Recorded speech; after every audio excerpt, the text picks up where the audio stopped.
Hi, this is Andrew for Geek News Central. Today I'm bringing you the unboxing of an Amazon Kindle. This is their 6-inch entry-level model.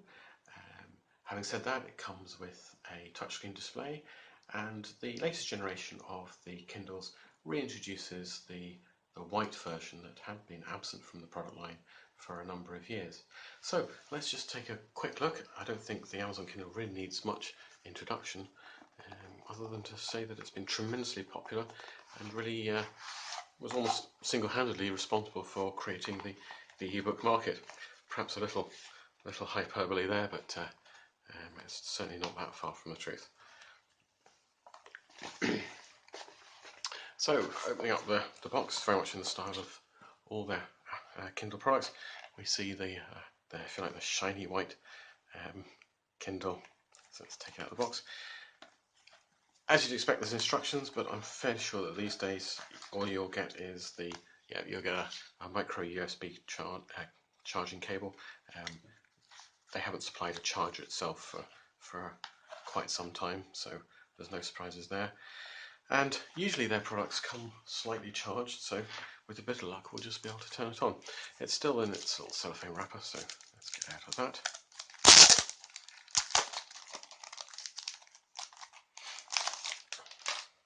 Okay, so let's just turn it on. Yep, we've got a bit of things.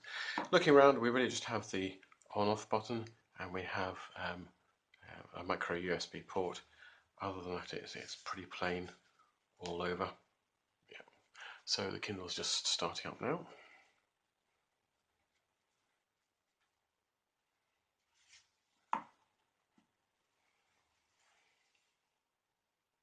Now this might have been pre-configured for me. I don't know what it's going to do, but we'll see. Okay, so I think we want English United Kingdom, and yep, you can see the touchscreen works well. This isn't the Paperwhite version. If you want the Paperwhite version, that's the next model up in the line. Price-wise, this comes in at a penny under £60 with special offers. If you want to get rid of the adverts or the special offers as they call it, it's an extra £10. The Paperwhite version starts in at just under £110. So this is about half the price of the Paperwhite version. So it's still booting up. Shouldn't take too much longer now. Obviously, in day-to-day use, you don't need to shut it down and turn it back on again, or do a full boot, if you want to call it that. It's very much just a case of turning the screen off. Obviously, it has Wi-Fi as well, and this particular model comes with 4 gigs of memory, which in terms of ebooks will actually get you an awful lot of ebooks on your device. So let's get started. Right, I just had to stop the video there. One of my neighbours has what I consider to be an inappropriate SSID for his Wi-Fi network, so I didn't want that coming up on the video. So I have selected a Wi-Fi network that belongs to me and I have put in the password, and really once you accept that, the Kindle talks to Amazon, and then through the purchase process it recognises who you are and connects you automatically to your Amazon network. So I'm just going to continue setup.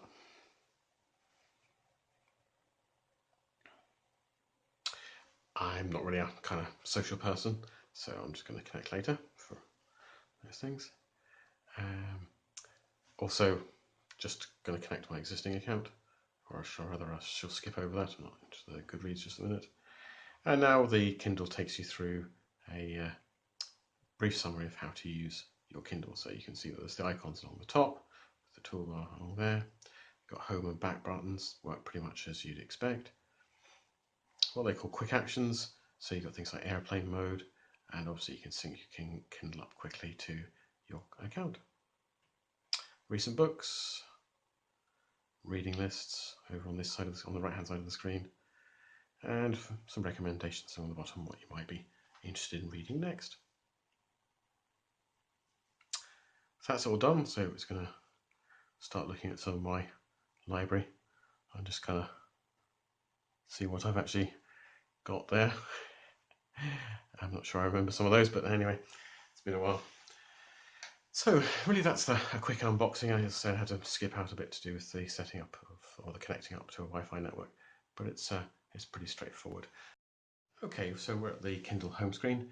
Here it shows you the books that are currently in your library, some recommended books going forwards, and we've got the toolbar along the top. Really the toolbars, you've got your home, go back, you've got some options or settings, you've got Goodreads. Goodreads is Amazon's kind of book club. You've got the Kindle store, and you've got search. But let's open up one of the books. I'd love to say as I'm being lined up for a TED talk, the reality is I'm just trying to get ready for a major presentation. So tapping on it opens the book. If you used any of the touchscreen Kindles for navigation, it's just as before.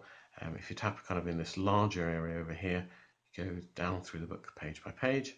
If you tap on kind of like a narrow band on this side, it'll take you back to a previous page. It can be quite tricky just getting that right. Sometimes you find that you continue to go on, but as long as you get to that kind of sort of this narrow side, you'll be fine. And if you tap up the top here, you can go into the various options. And one of the things is obviously to change the font. So let's say we want to have this in Helvetica, we want to make it a bit smaller, get a bit more on the page. It's just a case of choosing those, and then it reformats the page almost instantaneously for you. You've also got a search function. So let's say you want to see if there's somebody called, let's say Andrew in the book. Probably won't be, but we'll see. And search.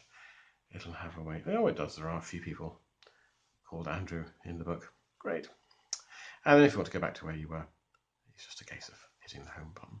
Oh, sorry. You should have just used the back arrow, not the home. Home takes you all the way out. So let's go back in here. So again, if I do a search, let's do a search. I would choose from the list. Very quickly it shows the Andrew. As I say, if you hit the back, it'll take you back to where you were. And what other options have we got? I don't know if you actually just saw it. You can kind of see that a few people here have highlighted key points of the text, so it helps you, particularly if you are reading academic or books that you might want to take notes from. It really helps point out a few things there. You can bookmark stuff, but again, one of the benefits of Amazon's ecosystem is that it does synchronize the position you are in a text with all your books across all your devices, rather. So really, that's about it. I mean, there's lots of other features you could go into, but broadly that encompasses it. Encompasses everything that you need to know.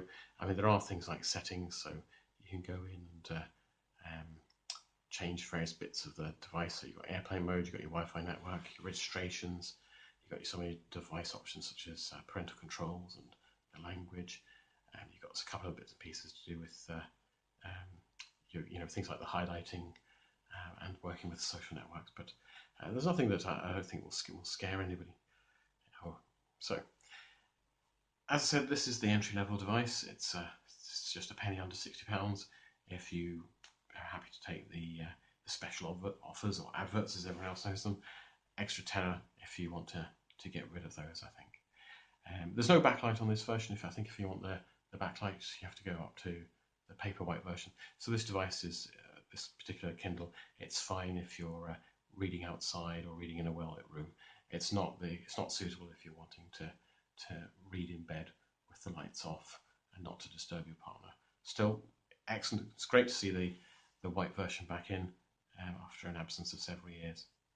Obviously, if you want to buy this, it's off to Amazon to put in your credit card details, and it'll arrive in the post in the next day or two. So that's Andrew for Geek News Central, bringing you unboxing and a quick review of the entry-level Amazon Kindle.